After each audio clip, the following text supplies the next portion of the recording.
Hello again, everybody, and thank you for joining me in this segment we call Windy City Sports Podcast.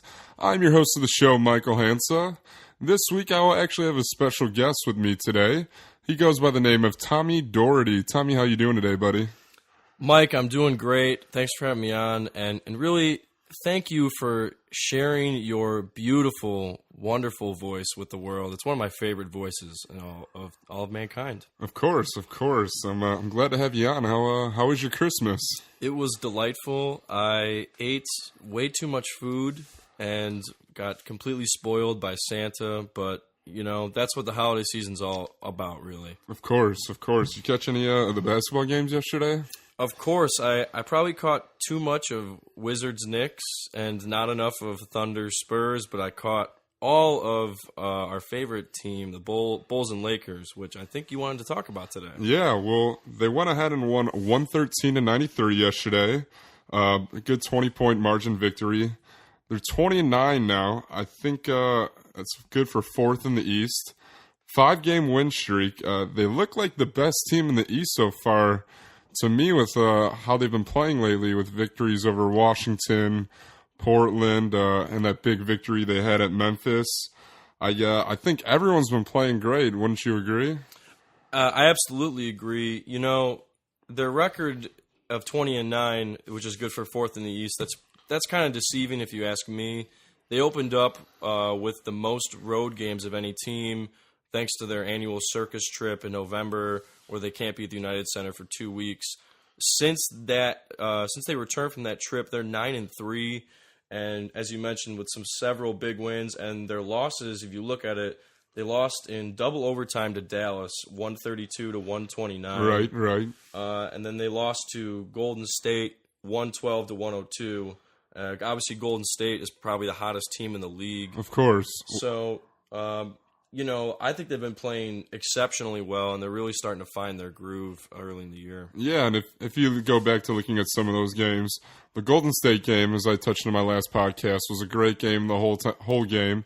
And then even the Dallas Mavericks game, that was our game to win. And, of course, you go ahead and have Captain Kirk that commits that stupid foul for Monte to send it into overtime after he hit 3 free throws. So like you said, those are even 2 more games the Bulls could have won.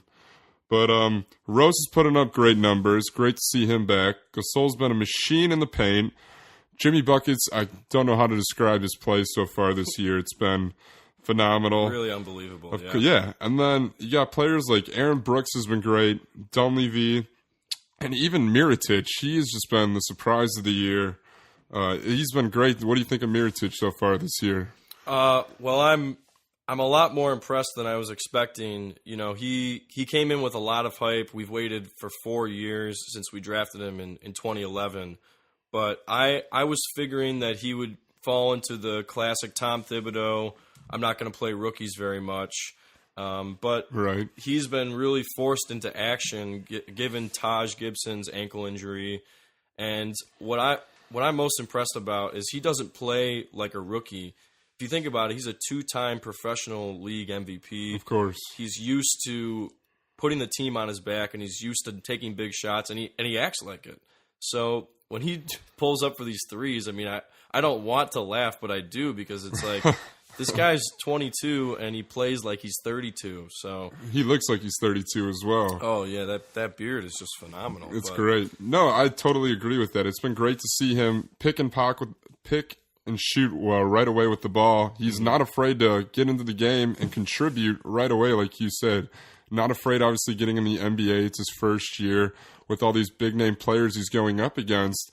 And he's really showed his versatile with not only his shot, knocking down the three, but even his passing and what he's been doing off the ball has also been phenomenal. Real quick, as I was watching NBA all day yesterday on Christmas, they were talking about all the dynamic duos with this backcourt. Right. Who are your teams that you think have the best backcourts in the NBA so far?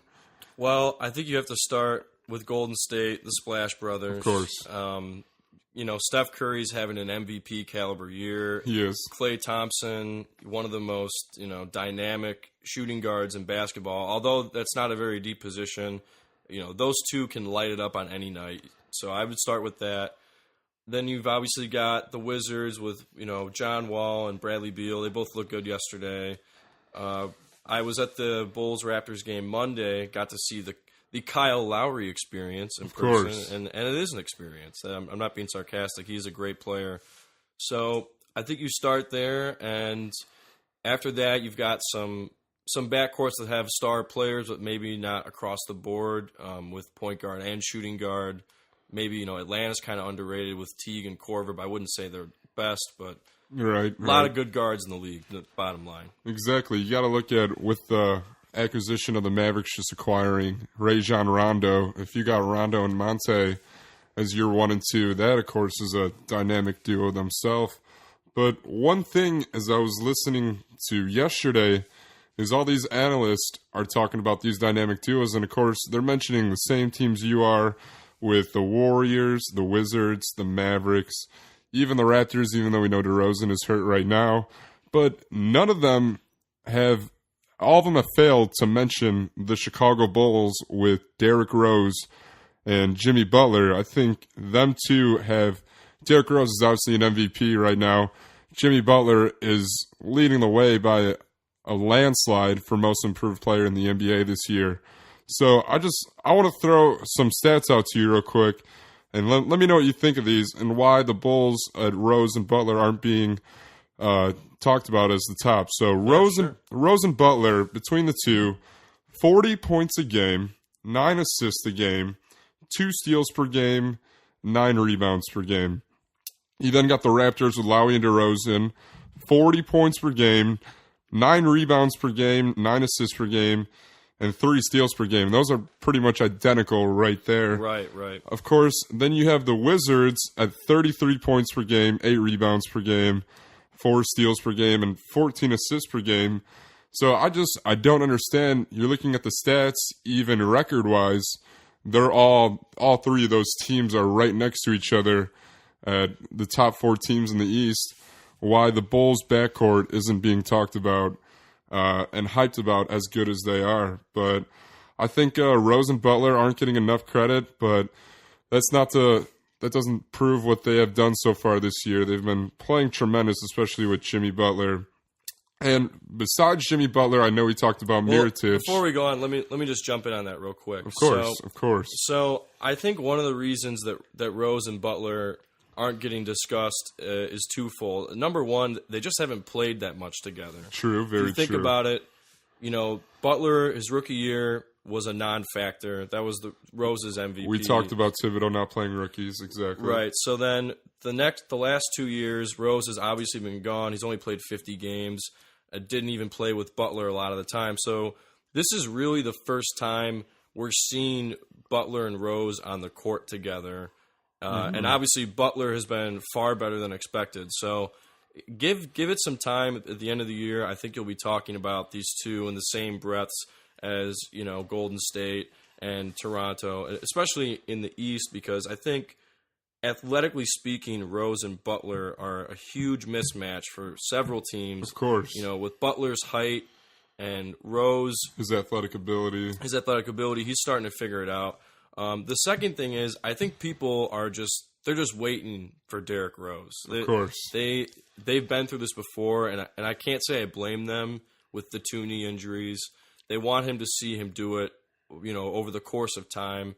He's obviously looked great recently, but give it some time, Michael. I think we'll be having a different discussion in a few months about who the top backcourt that's a very good point. Like, obviously, you talked about it's their first time. Even with Bradley Beal and John Wall, all of them, DeRozan and Lowry, they've all had a couple years of experience together, I guess. I never really thought about it that way. That's a great point, though. So, besides Jimmy Butler, I know we talked about Nikolai Mirotic as well. Who has surprised you with the play for the Chicago Bulls so far this year? Well, we talked about Mirotic, and Sam Smith of Bulls.com wrote this week that right now he thinks he's the Rookie of the Year. I think so, too. Which is, I would say, pretty stunning, given what his role was expected to be. He's basically the 8th man, and now he looks like he's going to be a playoff contributor. So obviously he's been a huge surprise, but I'm actually going to talk about Aaron Brooks as probably my most surprising player. Yeah.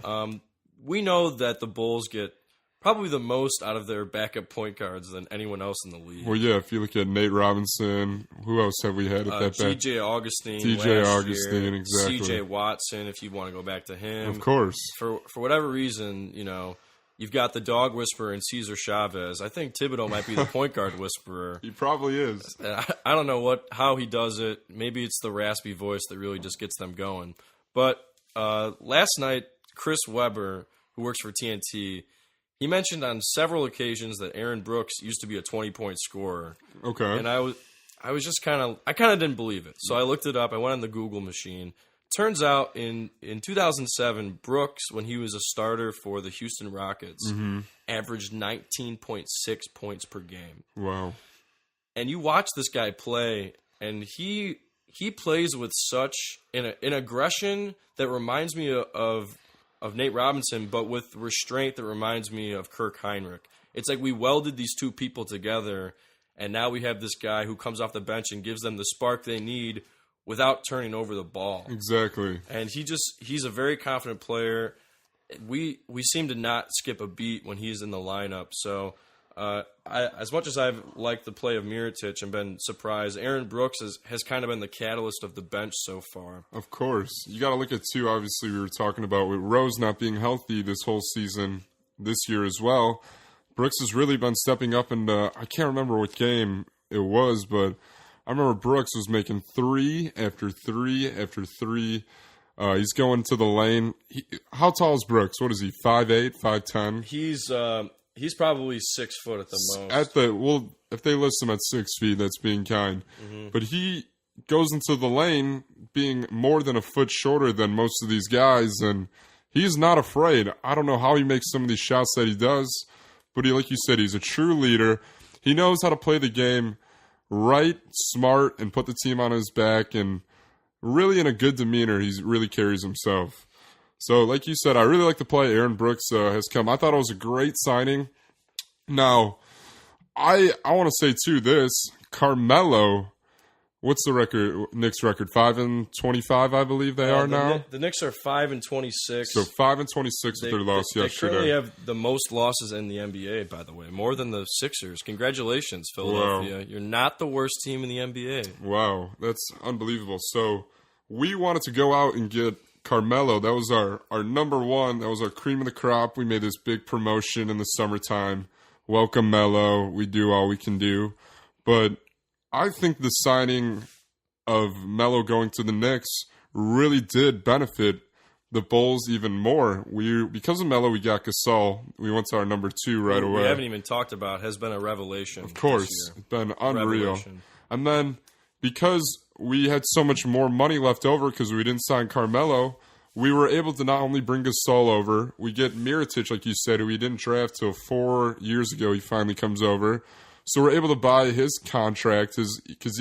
How much was he supposed to be doing? At least $1.5 million this year, $3 million. Yeah, Mirotic waited till after the rookie wage scale cleared so he could renegotiate, and he makes about $3 million. Yeah, so $3 million. So we were able to bring Mirotic over, and then even Aaron Brooks, who you were just talking about. So if Melo chooses to come to the Bulls, it's a completely different story. We don't have no Mirotic, no Gasol, and no Brooks, who have been 3 big contributors to the Bulls' success this season. So I think you got to look at how great of a blessing this was that Melo chose to go to the Knicks. Yeah, it's going to be one of the great what-ifs in NBA history, given that not only would the Bulls not have been able to sign other people, but they were in a situation where they would have had to complete a sign-and trade with Carlos Boozer and possibly Jimmy Butler. Exactly. So now let's say he does sign with the Bulls.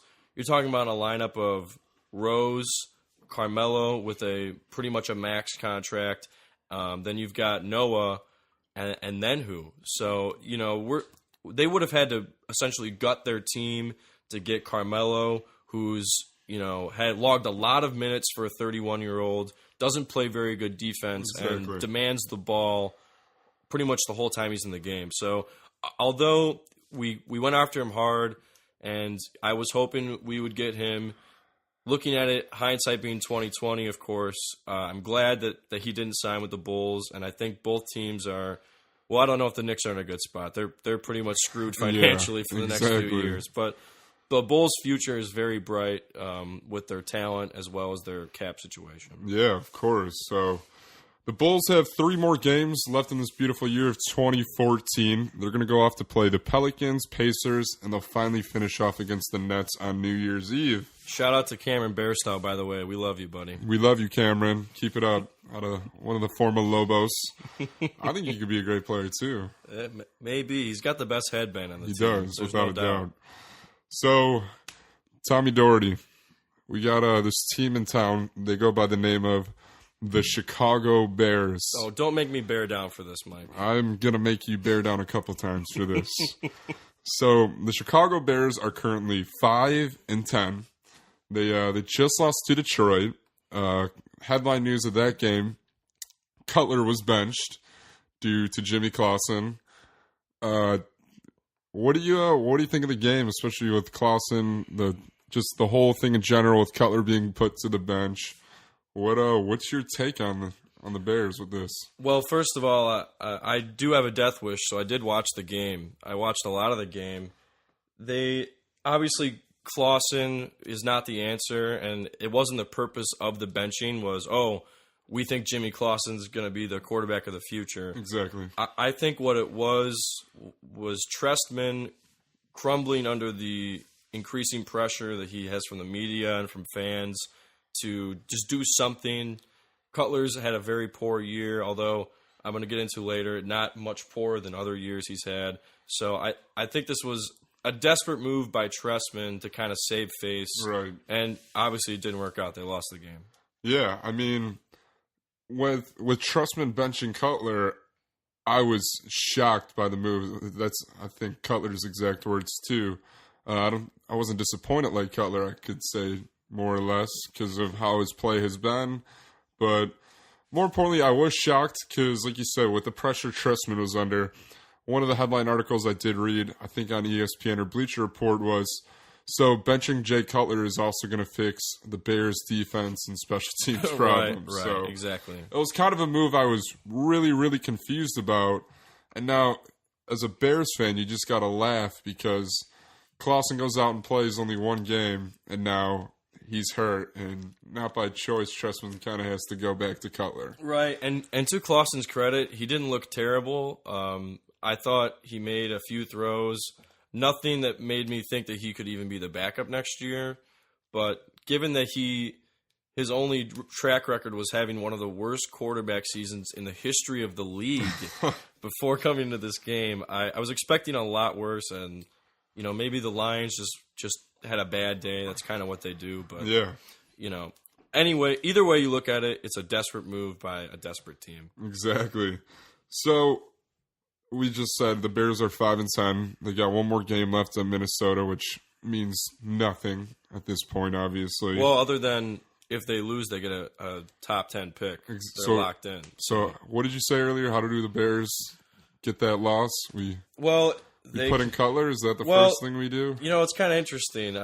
So they bench Cutler for Clausen, but then now Cutler's back in because of a Clausen injury. It's kind of like, when you wait for a hot girl to ask you out to prom, but then she doesn't, so then you go back to the average-looking girl and say, hey, maybe I can go to prom with you. Maybe it's not so bad. Yeah, right. So, aside from the awkward situation they're in quarterback-wise, the Bears should be trying to lose this game. There's no real reason for them to win. Right.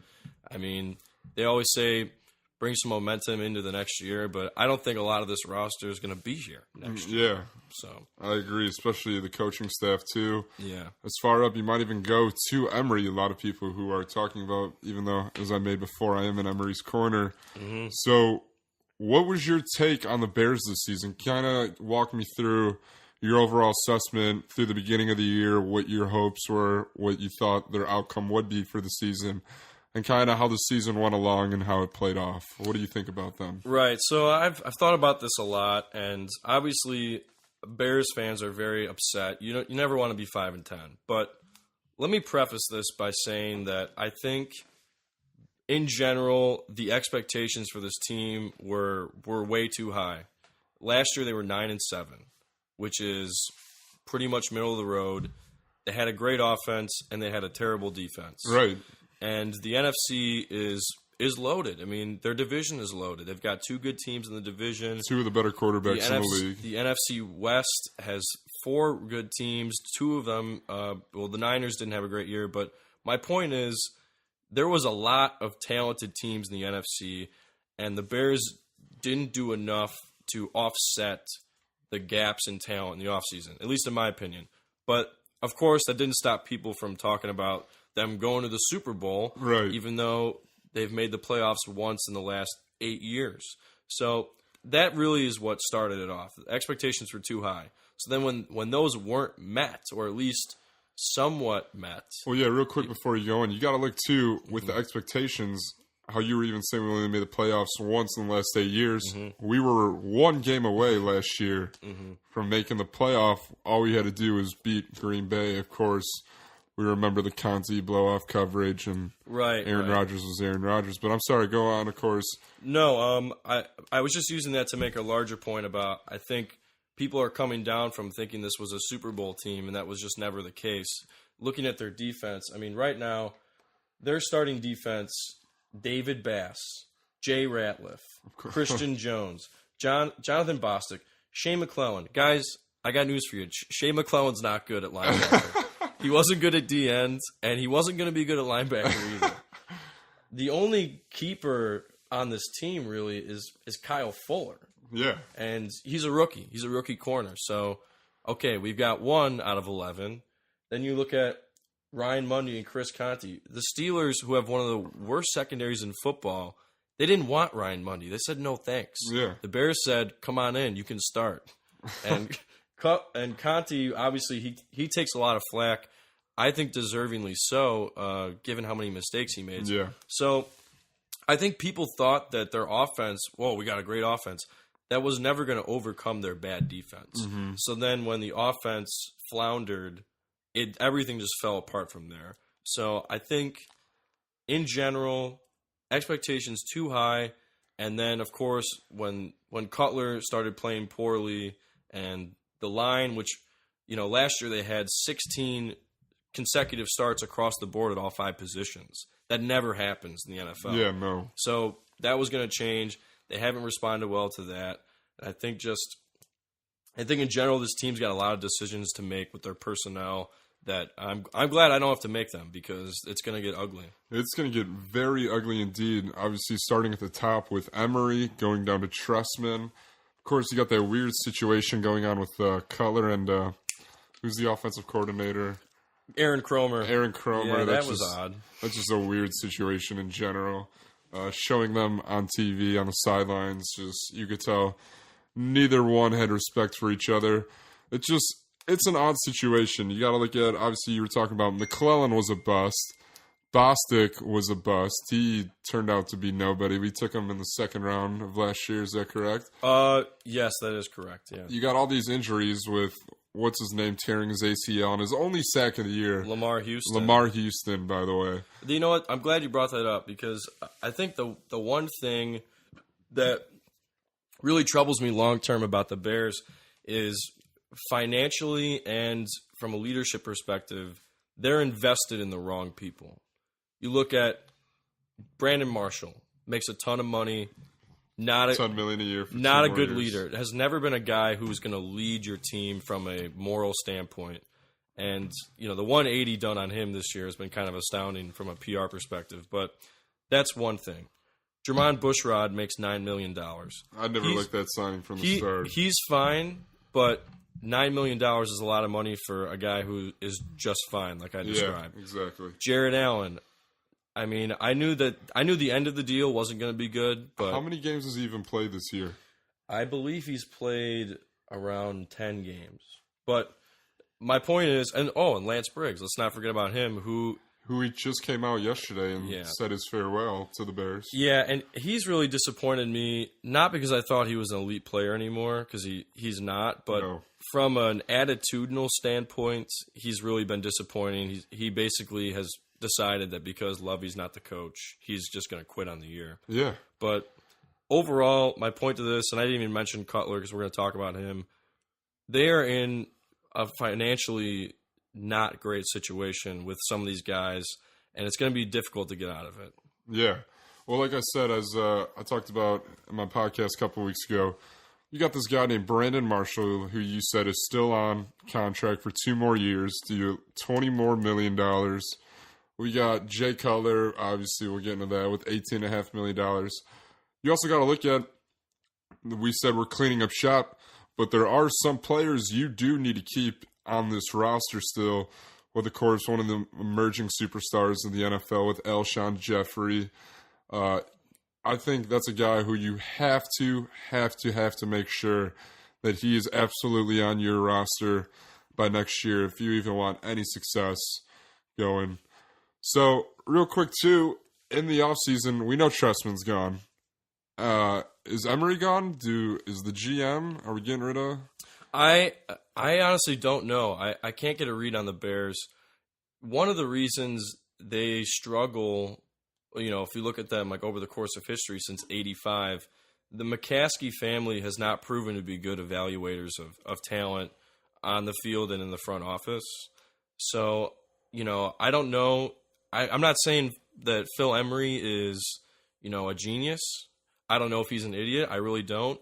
But what I do know is that the last 2 Bear regimes have been extremely one-dimensional. With the Lovey and Angelo regime, they were all about defensive players. Of course. And they wanted to draft defense. And then eventually they had a great defense and had it for many years, but they completely ignored the offensive side of the ball. Exactly. With this regime, they wanted all offense. And so far, Emery has proven to be good at drafting offense, not so good on defense. But real quick, too, while we add on this Lovey and the defensive, offensive, when Lovey was there, we know Lovey is a defensive coach.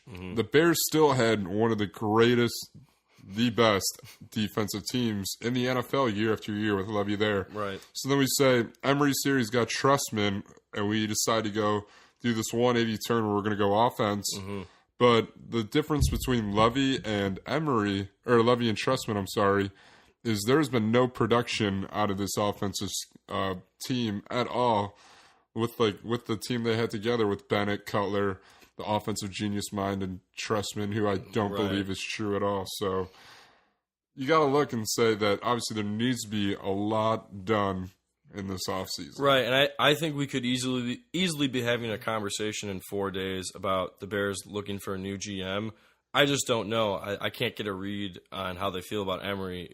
It's pretty clear how they feel about Trestman and some of the assistant coaches. I mean, I'll drive Mel Tucker to the airport if you want. I got room in the car. He's been a nightmare. Yeah, I'm not a fan of him whatsoever. I think if you look at the numbers, we're looking at them now.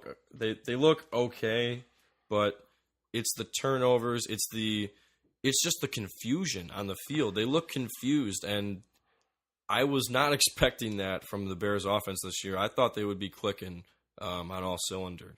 Very true. I'm looking to the stats here. 18 interceptions from Jay Cutler, 36 sacks on the season. It's kind of funny looking at his overall rating at like a 90%, which is obviously fourth quarter. Well, that's his QB ratings out of 158 is a perfect score. So it's really middle of the road. Yeah, if you look at it from that way. Of course, like I said, you look at Jay Cutler, of course, Matt Forte. I just don't think this offensive line has lived up to height. Like you said, Bushrod does not deserve $9 million a year. So it's going to be very interesting. So who do you think is this head coach? Who are some names that come to mind that we might be bringing in? Do you think Harbaugh is one that could come back to Chicago? I don't. I think Harbaugh is either going to go to Michigan or Oakland. Yeah. I think his wife really likes it out in California, and although he's got some nice pieces to work with the Bears, he's a guy who likes full control, and the Bears don't want to do that. Exactly. They want the McCaskies want to be involved. They want we're all a team. Let's all make the decision, and that's part of the problem. And there is no way Jim Harbaugh is going to do that. So I don't think he's coming. I don't know exactly who they're looking at. Yeah, I can't tell you right now either. I think Todd Bowles, the defensive coordinator of Arizona, would be an interesting name, a guy that would certainly want to interview. And maybe Adam Gase, who's another offensive mind. He's the O coordinator in Denver. Mm-hmm. He's interviewed a couple of times. Yeah, I know that. I think they might lean toward a guy who's been a head coach before and not in the CFL and the NFL. So, we'll see. We'll cross that bridge once we get to it. But, it's clear that Trestman's going to go. Of course. Well, like we said, the Bears are 5-10. We got one more game to get rid of this. Oh, do you want to talk about Cutler? Yeah. The Cutler trade? Yeah. What do we... Yeah, well, I just wanted to mention, I know a lot of people are talking about, let's trade Cutler. Let's release Cutler. I just wanted to mention this. A lot of people don't realize, too, is a lot of people are like, well, let's trade him and eat some of his salary. This is not the MLB. The NFL does not let you trade a player to another team and eat their salary. Mm-hmm. So if you're going to tell me you want to trade him and eat your salary and eat some of his salary, number one, stop, because you don't know the rule of the NFL. Right. You can't eat his salary. It's all or nothing. Like I said, this isn't the MLB, but... Right. So I just wanted... This is from Bill Barnwell of Grantland.com.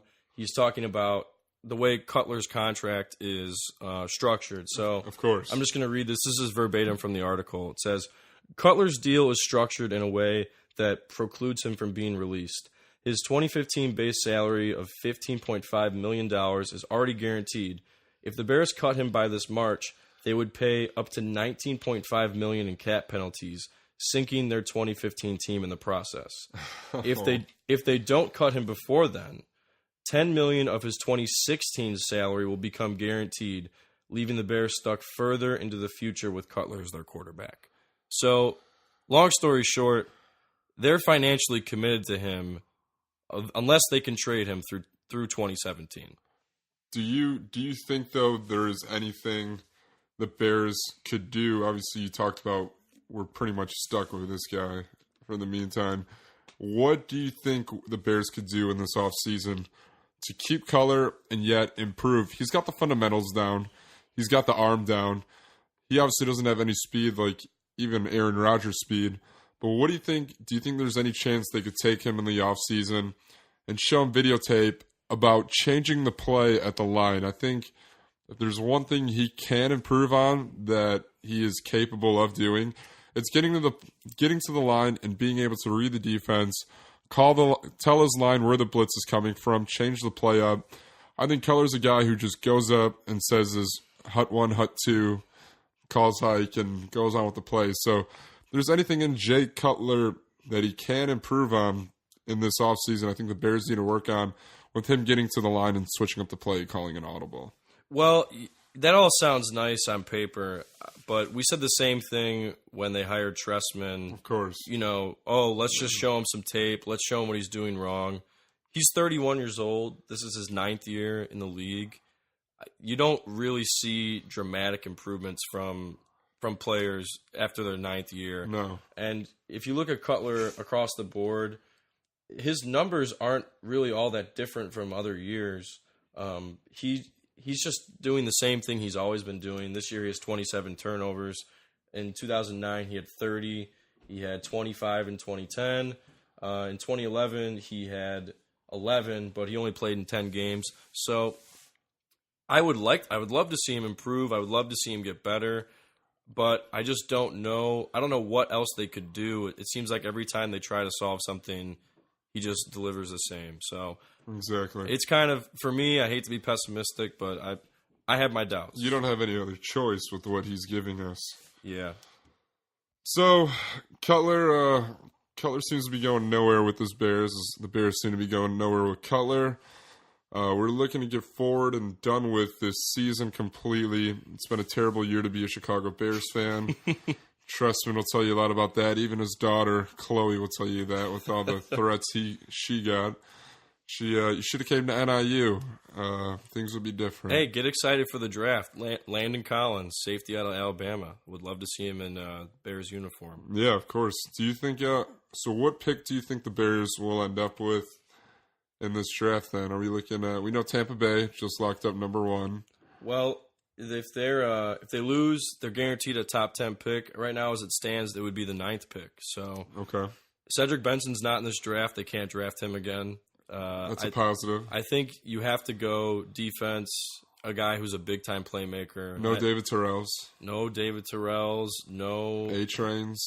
No Anthony Costanzo. No Gabe Karimis. We don't need those guys. No, absolutely not. So Bears have one more game. They travel to Minnesota to play the Vikings. Like we said, this is the most meaningless game of the year. We hope that you lose. We mean that in the best intentions. They have, like I said, one more game. Hopefully we can improve to 5-11. I say that with pride off my chest. But let's go on then and talk about the NFL, the playoff picture. Tommy, what are we looking at for the playoffs as we go into them? Match up against this great offensive Pittsburgh team with Le'Veon Bell, Brown, Martavis Bryant. Yeah, Keith Miller's had a great couple last games too lately. You know, they're calling them the Killer Bees. I've started to call them that as well. Pittsburgh is one of the most explosive teams in the league. They're a tough matchup for anybody. Last time they played Cincinnati on the road, they beat them 42-21. And Martavis Bryant had a 94-yard touchdown. Longest ever recorded for them, I believe. It was, yeah. And, you know, I could go on and on.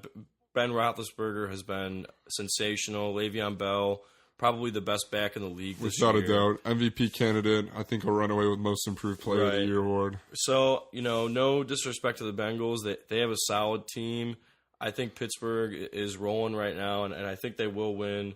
And if they do win, they will be the number 3 seed in the playoffs. So just let me run it down real quick. New England has already locked up the 1 seed, essentially. We know that.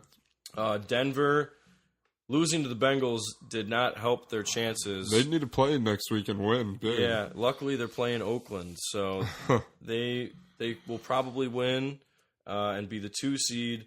I just mentioned, you know, the winner of Pittsburgh, Cincinnati will likely be the 3 seed, followed by Indianapolis Colts as the 4. And then it gets pretty interesting. So the 5, it's going to be the loser of Pittsburgh, Cincy. And then for the last spot, you've got San Diego, Baltimore, Kansas City, and Houston, all still alive for that last spot. Right. And if you look at the games, Houston's playing Jacksonville. They will probably crush them. Exactly. San Diego is playing Kansas City without Alex Smith, by the way. Yeah, just announced today that he will be out. So that's a big blow for KC. And also for Baltimore, the only way they can get in is if the Chargers lose. They're playing the Browns, who are down to their 3rd-string QB, Connor Shaw. Just announced today as well, correct. So I think at the end of the day, it's going to go to San Diego. They've got the best team. They've got Phillip Rivers. They made it last year. I know it doesn't mean much this year, but I think they've got, you know, the experience. And I think, as I mentioned, I think Pittsburgh will beat Cincinnati. And we'll set up what should be a lot of fun in the AFC. It's pretty wide open. I totally agree. I think obviously the biggest thing the Patriots have got going for them is this home field advantage locked up. They are undefeated at home so far this season. God, so is it just annoying how good they are at home? It's unreal. Gronkowski likes to make amazing catches at home on the field. It's just really, ever since they questioned Tom Brady, whatever week that was, it's been... It's week 4 Week against 4. The Chiefs, ironically. Yeah, weird enough. And then at Kansas City, yeah. And then seeing how great of a man he is, just not, I'm not talking about his looks, but his plays on the field. Right. It's going to be very interesting to see who is the team do you think that can go up against the Patriots and go in. Obviously, we're talking about we got both Pittsburgh, Cincinnati are 2 great teams. That'll be interesting to see how this plays out. Mm-hmm. We got then, I think the Chargers will be in too as well. And then, of course, you got the Denver Broncos that had a great matchup against them earlier in the year that went back and forth. So what is your outtake of the AFC? Who do you got coming out going to the Super Bowl? You know, I feel like this is one of those years where you've got some clear-cut teams in terms of talent. New England and Denver are the most talented. I don't think Denver's playing very well. Peyton Manning, I don't think he's healthy. Yeah, you want to recorrect. You don't think Denver's playing pretty bad. You just think Peyton Manning's playing bad. Well, I think the whole team just looks kind of flat. They looked really flat against Cincinnati last week, and Manning in particular. And he's the straw that stirs the drink. So I think unless he really turns it around, and if they win, they'll get that extra week off to rest. I'm not sure they can go into New England and win. I think Pittsburgh could do that, but they've been fairly schizophrenic on the year, losing to the Jets and the Bucks at home. Don't tell anyone, but that's what happened. So, as much as it pains me to say, I think New England's the team to be favored out of the AFC right now. Right. I do too. Obviously, we talked about Brady's great play. There's been other players stepping up too. I think Kendrick Tompkins has had a phenomenal year. It's been really great seeing how great other players Brady can make other players around him play too. Gronk looks like he's back after people questioning if he really could come back from that elbow injury. It's safe to say he's back. He had a killer year this year. Yeah, I'll just say I think Gronk is the MVP of their team because when he's in the lineup, they're very hard to match up with. Opens up the field completely. Then we turn to the NFC. We already know we got the Seahawks, Lions, Packers, Cowboys. Cardinals are all locked into the playoffs. You got this game for the NFC South that actually comes down to this last game here with the Falcons against the Panthers matched up. I don't. Who do you got? This can go. Should we flip a coin? Do we play tic-tac-toe? What do we? I'm not sure. I mean, the winner is going to be 7-8 or 7-9. So 7-8-1. It's going to be a history-making event. You know, we'll be telling our grandkids about the 2014 NFC South. Let's just put it that way. So I'm looking at it right now. The game is in Atlanta. It's in Atlanta. I think Atlanta is the more talented team. They've underachieved more than Carolina, but I think I'm going to go with Carolina on the road. I know it's going to surprise people, but Carolina will be in the playoffs at 7-8-1. You heard it here first. All right. I'm going to take the 180 turn from you, Tommy. I'm going to say it's going to be the Falcons. I think if you got a healthy Julio Jones in the lineup, as he proved last week, if you just look at the difference Matt Ryan has been, not only at home or on the road, but just in the dome itself, he's a completely different player. Matty Ice is named Matty Ice for this reason. It's moments like these. I could tell when he was on the road or when he was home being his owner in fantasy football this year and how completely different numbers he put up. I think he's a completely different player. I know Mike Smith has had a lot of talk about if he will be keeping his job or not. I think he knows he needs to have his team ready to get into the playoffs. So I think it'll be a great game. However, I think Atlanta might run away with it being at home and, in fact, the Dome. So then let's talk a little bit about this NFC picture. It's been crazy going on in the West with the Chargers the Cardinals. Well, yeah, the West was pretty emphatically wrapped up last weekend on Sunday Night Football. The Seattle Seahawks destroyed Arizona 35-6. Yeah. As long as they win against St. Louis, they'll be the number 1 seed. I expect that to happen. And the Cardinals will be the 5. And they're really limping into the playoffs. I do feel bad for them. They have a great defense, and their next man up mentality has carried them pretty far. And I don't see them winning a playoff game with Ryan Lindley. Bottom line, even if they are playing either the Falcons or the Panthers, I would not take them to win the game. But that's kind of been their mantra all year, is proving everyone wrong. Exactly. Well, I mean, like you said. I don't see Arizona going anywhere. We said they lost 35-6 last week. Even though the games they have been winning before that, they're only putting up 12 points a game, 17 points a game, 14 points a game, holding these teams like Detroit to 6 points, Kansas City to 14, and the Rams to 6. So, like we said, their offense with these numbers shown, they cannot put up the numbers that they need to, in fact, go anywhere in this playoffs. They're a completely different team with Palmer out. I see them getting knocked out first round. It's been a shame. I think Arians has been he'll win Coach of the Year for sure. He's done a great job with Arizona. You got to look at all the injuries that's happened to him. Larry Fitzgerald hasn't been healthy this whole year either. Of course, we know Carson Palmer, Stanton going out. So you just got to look at this Cardinals team and just tilt your head and say you're in the playoffs, but that's all you're going. I agree, completely agree. So let's go to these other teams then. We got the Seahawks, Lions, Packers, and Cowboys. I think it comes down to those 4 teams. You would agree? Right. So Lions, Packers play on Sunday. This is a big one. The winner wins the North and potentially the number 2 seed in the playoffs. So, it's in Green Bay. Detroit has not won in Green Bay since before I was born. Yeah. So I'm going to go with Green Bay. I think they are the most dangerous team in the league when they're at their peak power. They've proven that a couple of times this year, so it's very important. I would pretty much be stunned if Detroit won in Green Bay. But, it's been a strange year in the NFL. So weirder things have happened. Yeah, so I'll stick with that. I actually think the Cowboys might be the dark horse in this entire conference. I agree. Because totally agree.